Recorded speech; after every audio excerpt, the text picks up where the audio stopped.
नमस्कार साथियों, कैसे हैं आप सब। उम्मीद करते हैं आप सब बहुत ही अच्छे होंगे। तो मेरा नाम है हर्ष कुमार और स्वागत करता हूं आपके अपने YouTube चैनल मेंस बाबा के ऊपर में। साथियों, रिसेंटली इमिशन गैप रिपोर्ट 2023 आई है, ठीक है। और इस गैप के रिपोर्ट की जो पीपीटी है, यानी ये जो कंटेंट है, ये मैंने 5 दिन पहले ही तैयार कर लिया था। बट बहुत सारे कारण की वजह से क्लासेस नहीं आ पा रही थी यार। तो इसमें जो कुछ लाइनें हैं वो कुछ पुरानी हो गई हैं, क्योंकि अभी रिसेंटली जो कॉप 26 की बैठक है वो भी हुआ और इसके अंदर में जो है चेंजेस कुछ करने थे, बट मैंने किए नहीं। तो क्लासेस अब इस बताऊंगा आपको आगे कि जहाँ पे चेंजेस चाहिए वो मैं वहाँ मैं ऑटोमेटिकली आपको समझा दूंगा। सो इस रिपोर्ट के अंदर में क्या बताया गया है सब कुछ डील करूंगा आपके साथ। पर मैं चाहता हूं एक बार आप प्लीज़ वीडियो को पहले लाइक कर दीजिए, चैनल को सब्सक्राइब कर दीजिए, शेयर कर दीजिए अपने दोस्तों के साथ, ताकि उन तक भी ये जानकारी पहुंच सके। सबसे पहले आपको टेलीग्राम चैनल पे ज्वाइन करना है। यह अपना ऑफिशियल टेलीग्राम चैनल है। अगर इस नाम से दूसरे को टेलीग्राम बनाते हैं तो अगर आप ज्वाइन करते हो तो आपसे कोई भी फ्रॉड हो सकता है। तो याद रखिएगा कि जो चैनल के अबाउट अस में जाकर जो मैंने टेलीग्राम का लिंक दे रखा है यूट्यूब पर, उसी से आपको ज्वाइन करना है और किसी अदर लिंक से नहीं करना है। तो इंपॉर्टेंट रहेगा जीएस पेपर 3 से साथियों, इन्वायरमेंटल इम्पैक्ट असेसमेंट। ये एक टॉपिक है जिसके ऊपर मैंने शॉर्ट्स डालना है। तो आपको अगर समझना है कि क्या होता है इन्वायरमेंटल इम्पैक्ट असेसमेंट, तो उसको आप उस शॉर्ट्स के माध्यम से जान सकते हैं। तो न्यूज में क्या है, न्यूज में है United Nation Environment Programme that is UNEP ने 14th edition emission gap report 2023 launch कर दिया। तो ये 14th एडिशन है, याद रखिएगा किसका, एमिशन गैप रिपोर्ट का। अच्छा, एमिशन गैप रिपोर्ट नाम से यहाँ क्लियर हो रहा होगा आपको कि जो एमिशन हो रहा है, ठीक है, जो टारगेट है। याद रखिएगा कि जब हमारा पेरिस एग्रीमेंट हुआ था तो उसमें हम लोग ने कुछ टारगेट सेट किए थे, ठीक है। हम लोग ने उसमें कुछ टारगेट सेट किए थे और जो कंट्री वास्तविकता में अभी निकाल रही है अपना जो कार्बन है, क्या उसमें जो डिस्टेंस है क्या वो कम हो रहा है या फिर और वो डिस्टेंस बढ़ रहा है, वही चीज इस रिपोर्ट के अंदर में बताया जाता है। दैट्स वाई इस रिपोर्ट का नाम रखा गया है एमिशन गैप रिपोर्ट 2023। अब आपको पता है कि रिसेंटली वर्ल्ड लीडर्स ने क्या किया है, कॉप 26 की बैठक की है, सॉरी कॉप 28 की, माफ कीजिएगा। तो कॉप 28 की बैठक हुई है रिसेंटली। अब यहाँ पे विल सून लिखा हुआ है, तो विल सून नहीं, ये हो चुका है, ठीक है। ये अभी 2 दिन पहले ही हुआ है। और जिसमें एम था कि पेरिस एग्रीमेंट में कि जो हम लोग का ग्लोबल वार्मिंग का जो हम लोग का टारगेट है टेम्परेचर का, वो है 1.5 डिग्री सेल्सियस, इसे हमें बनाकर रखना है। बट इस रिपोर्ट में यह बताया गया कि ये जो है क्रॉस कर चुका है, ठीक है। तो यूएनईपी के द्वारा ये रिपोर्ट सालाना निकाला जाता है, ठीक है, जहां पे ये बताया जाता है कि किस तरह से जो ग्लोबल स्तर पे एमिशन हो रहा है और जो टारगेट है, क्या उसको जो कंट्री है वो अचीव कर पा रहे हैं, सही रास्ते पे चल रही है या नहीं। मैंने बताया ना कि जो गैप है between, it's track the gap, यानी ये आपका टारगेट है। जैसे मैं एग्जांपल से समझाता हूं कि ये आप हो, ठीक है, ये आप हो और ये आपका गोल है यूपीएससी, मान लेते हैं आपका कुछ भी गोल हो सकता है यहां पर।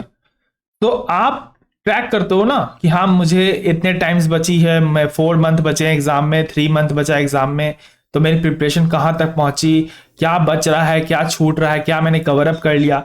तो आप तमाम चीज पे एक एनालिसिस करते हो। ये आप क्या कर रहे हो, एक तरह का रिपोर्ट ही एनालिसिस कर रहे हो अपने ऊपर। बस इसी तरह का यूएनईपी के द्वारा क्लाइमेट के ऊपर में इस रिपोर्ट को निकाला जाता है कि जो एमिशन कर रही है प्रेजेंट में कंट्री, जितना कार्बन निकाल रही है और जो टारगेट सेट किया है उनके द्वारा 1.5 डिग्री सेल्सियस, क्या वो अचीव हो भी पाएगा या नहीं, क्या वो सिर्फ ऐसे बातें लिखी गई हैं या उसके लिए कंट्री काम भी कर रही है या नहीं, इस चीज को बताती है। साथ ही साथ एक रास्ता भी बताती है कि कैसे इस चीज को हम लोग अचीव कर सकते हैं।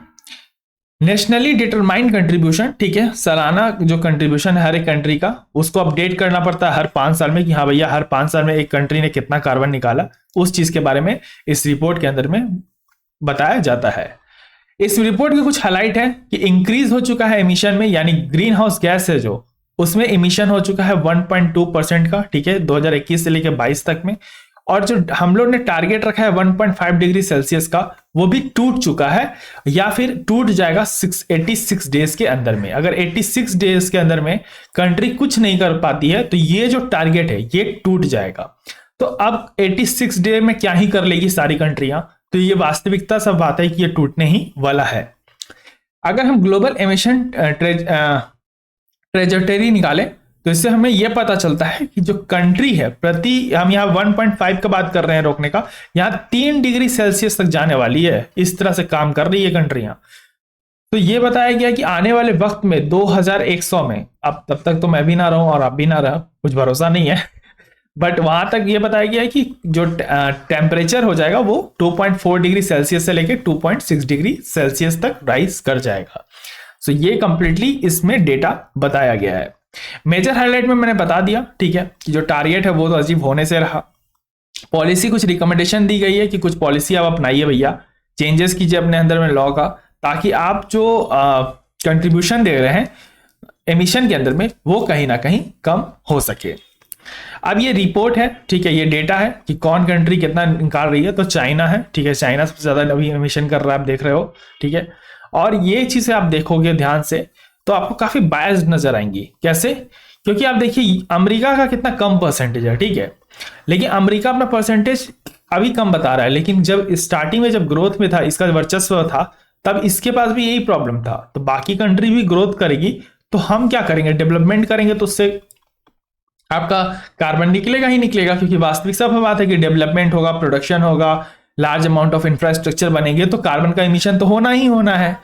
बट ये चीजें यहां पे छुप जाती हैं क्योंकि अब इनका एजेंडा, तो देखिए मैं सिंपल सा बात बता रहा हूं कि अपन लोग अभी चल रहे हैं रोटी कपड़ा मकान पर, ठीक है, लेकिन आपका जो यूएस है, ऐसे डेवलप्ड कंट्रीज हैं, उनका भी ये टारगेट नहीं है भैया। उनका जो टारगेट था ना बेसिक, वुमेन्स को राइट दिलाना, सोशल डोमेस्टिक वायलेंस को कम करना, समाज में एकता लाना, ये सारा कुछ उनका अचीव हो चुका है। इसलिए वो ऐसे ऐसे एजेंडे उठा रहे हैं ना, ताकि उनका अब आगे का प्रोसेस वो कर रहे हैं। अब तो पहले वो डेवलप हो गए, अब वो बात करेंगे कार्बन की, अब बात करेंगे वो ग्लोबल वार्मिंग की, क्योंकि वो खुद डेवलप हो चुके हैं।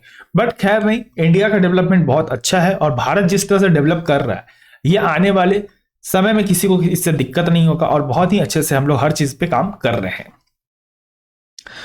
So India national determined contribution का गोल्स जो है आपको पता ही है, ये चीजें मैंने बहुत पहले भी बता चुका है, ठीक है, तो आप इसे पढ़ना चाहो तो पढ़ लो, मैंने बता दिया था। ये पूरा इसके ऊपर मैंने क्लास लिया हुआ है कि 2030 तक यहाँ पे जो सरकार ने तय किया कि हम इतना कार्बन घटा देंगे, ये कर देंगे, ऑलमोस्ट पूरी बातें यही इसमें कही गई है। आप चाहो तो पढ़ लो, क्योंकि अगर आपको नहीं पढ़ना तो इसके ऊपर में प्रॉपर क्लास मिल जाएगी मेरे चैनल पे, आप वो भी जाके जान सकते हैं। क्वेश्चन मैं इसके ऊपर मेंस का कुछ लाया नहीं, कुछ खास क्वेश्चन मुझे समझ में नहीं आ रहा था। एक एमिशन के ऊपर मैं आप खुद से क्वेश्चन बना के इस पे कर लीजिएगा। अदरवाइज अगर आप नहीं बना पाते हैं तो मुझे कमेंट बॉक्स में बताइएगा, मैं आपको क्वेश्चन दे दूंगा। वीडियो से मैं आए तो वीडियो को लाइक कर दीजिए, चैनल को सब्सक्राइब कर दीजिए, शेयर कर दीजिए अपने दोस्तों के साथ। बहुत सारी स्पेशल क्लासेस चलते रहती हैं, जाके देख सकते हैं। तब तक के लिए रखिए अपना ध्यान, मुझे दे आ गया, धन्यवाद। जय हिंद, जय भारत।